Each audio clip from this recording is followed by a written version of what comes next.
Hello everyone, নতুন একটি ভিডিওতে সবাইকে স্বাগতম জানাচ্ছি। ভিডিওটা অনেক আগেই ধারণ করা ছিল। এটা নতুন বছরের আগের রাতের ভিডিওটা। হঠাৎ করে মনে হলো যে না, হ্যাপি নিউ ইয়ার এই ভিডিওটা আপনাদের সাথে পাবলিশ করি। তাই চলে এলাম নতুন একটি ভিডিও নিয়ে।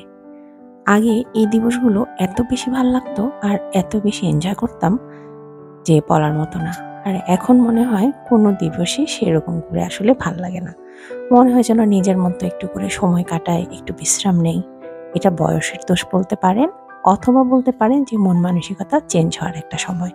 তো যাই হোক, বাচ্চাদের তো অনেক ছোট, তারা তো আসলে এনজয়মেন্ট করবেই, কারণ তাদের এই সময়টা আমরাও কিন্তু অনেক এনজয় করেছি। আর এই তো ৩ বাচ্চা নিয়ে চলে আসলাম আজকে একটু বাইরে ঘোরাঘুরি করার জন্য। বাইরে অনেক বেশি আলো আর আতশবাজি হচ্ছে। এটা দেখে অনেক বাচ্চাদের হয়তোবা অনেক বেশি মজা লাগছে, আনন্দ লাগছে। কিন্তু আমাদের কাছে মনে হচ্ছে যে আমাদের এই আনন্দের জন্য অনেক মানুষের, অনেক অসুস্থ মানুষের বা নরমাল যারা হচ্ছে নরমাল লাইফ লিড করে তাদের অনেক বেশি ক্ষতি হচ্ছে। তো এই জিনিসগুলো আসলে অনেক বেশি এখন মনে দাগ কাটে যে নিজের সামান্য এনজয়মেন্টের জন্য কেন আমি অন্যের ক্ষতি করব। এই জিনিসটা মনে হতেই বাচ্চাদেরও এই জিনিসটা মনে করিয়ে দেই যে তোমাদের বা আমাদের অল্প একটু আনন্দের জন্য আমরা অন্য কারো ক্ষতি করতে যাওয়াটা একদমই অস্বাভাবিক। যাই হোক, খাবার খেতে চলে আসলাম মিরপুর ২ অবস্থিত কাবাব এক্সপ্রেসে। অনেকদিন ধরেই আমার হাজব্যান্ড বলছিল যে চলো, এই কাবাব এক্সপ্রেসটা নতুন এসেছে, তো এখানে আমরা আসলে আসা হয়নি, তাই এখানে চলে এসেছি।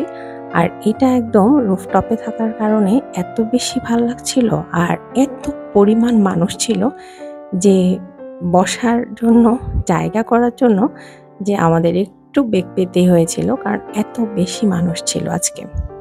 তো যেহেতু আজকে 31st এর নাইট, মানে পরের দিন হতে নতুন বছর শুরু হবে, তাই মোটামুটি সবাই সবার মতো একটু এনজয়মেন্ট করে নিচ্ছে, এরকম একটা ব্যাপার।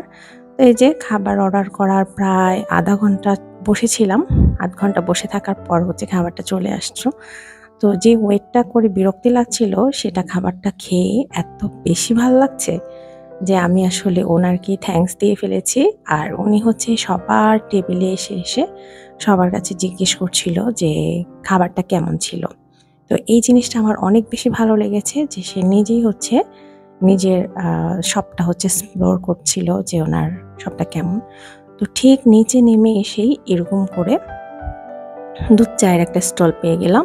আর এখানে কিন্তু খাঁটি গরুর দুধের দুধ চা বিক্রি করছিল। এটা দেখে তো আমরা লোভ সামলাতেই পারলাম না। আমরা যেহেতু বড় মেয়ে মোটামুটি খেতে পারে চা, ও এতটা অভ্যাস নেই, তারপরও হচ্ছে ওর জন্য আর আমাদের ২ জনের জন্য নিয়ে নিলাম।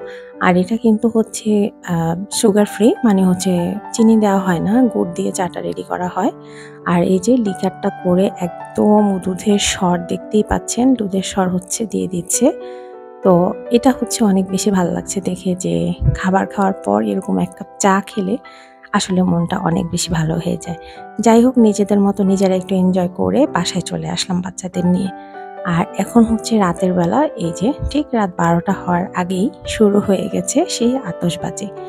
তো বারান্দায় বসে একটু এনজয় করছিলাম, কারণ আসলে শব্দে বাসায় ঘুমোতে পারছিলাম না।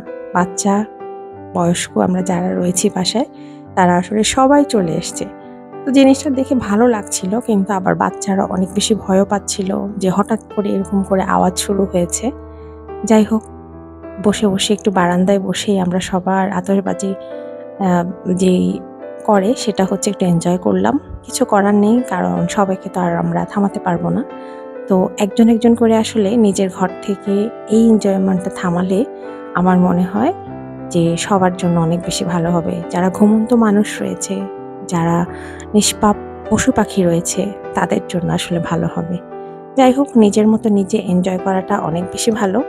এই যে ফানুস উড়িয়ে দিচ্ছে এখানে, এই ফানুসেও কিন্তু অনেকের ক্ষতি হচ্ছে। যাই হোক, সবাই ভালো থাকবেন। আল্লাহ হাফিজ।